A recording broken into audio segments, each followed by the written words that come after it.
चाकरी छाड़िले बहुचर्चित IAS officer Sujata R Karthikeyan. तेबे से निज काम पर जेतिकी चर्चारे नथिले बरं तांको स्वामी भिके पांड्यान सेतिकी चर्चारे थिले। प्रथमे स्वामी चाकरी छाड़ी बीजेडी रे जोग देथिले। आउ एबे स्त्री भी चाकरी छाड़ी देथिबा विशेष सूत्ररु सूचना मिली। सुजाता आर कार्तिकेयन वीआरएस नेथिबा सूचना मिली। सुजातांग वीआरएस को मध्य केंद्र मंजूरी देथिबा विश्वस्त सूत्ररु सूचना मिली। 2000 बैचर आईएएस ऑफिसर होउछंती सुजाता कार्तिकेयन। ए नै आज प्रकाश पाइपारे विज्ञप्ति। हाँ, आपण माने ठीक शुणिचंती, सुजाता पांड्यान एवं भिके पांड्यान दुहे बैचमेट थिले। आउ सांगरे चाकरी मध्य करथिले।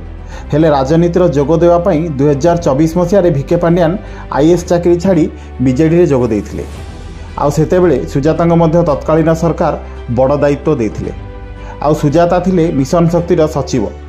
मिशन शक्ति थिला सुजातांग हाथ में। हेले सरकार बदलिबा सह सबुकिछि बदलीगला। आउ स्वामींग परे परे एबे स्त्री सुजाता पांड्यान मध्य चाकरी छाड़िथिबार नै जोरदार चर्चा हेउछि। तेबे राज्य बीजेपी सरकार आसिबा परे 6 मास छुट्टी थिले सुजाता पांड्यान। 2024 नवेम्बर 26 पर्यंत छुट्टी थिले। हेले छुट्टी सरिबा परे पुणी आउ 6 मास छुट्टी पई आवेदन करथिले सुजाता।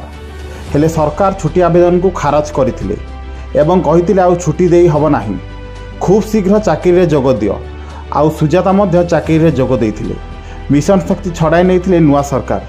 हेले जो मिशन शक्ति सुजातांग हाथ में थिला बीजेपी सरकार आसिबा परे तांको पाखुर सेही विभाग छड़ाई निया जाइथिला।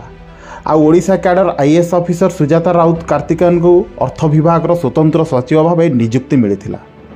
बीजेपी केंद्रीय स्तरीय एक प्रतिनिधि मंडली भारतर निर्वाचन कमिशन ईसीए निकट में फेरा देवा पर मिशन शक्ति सचिव सुजाता को बदली करथिले निर्वाचन आयोग। आउ तांको अर्थ भली प्रमुख विभाग रे नियुक्ति देइथिले, किंतु एबे से पूरापूरी चाकरी ही छाड़ीदेले। Bureau report, Kalinga insights.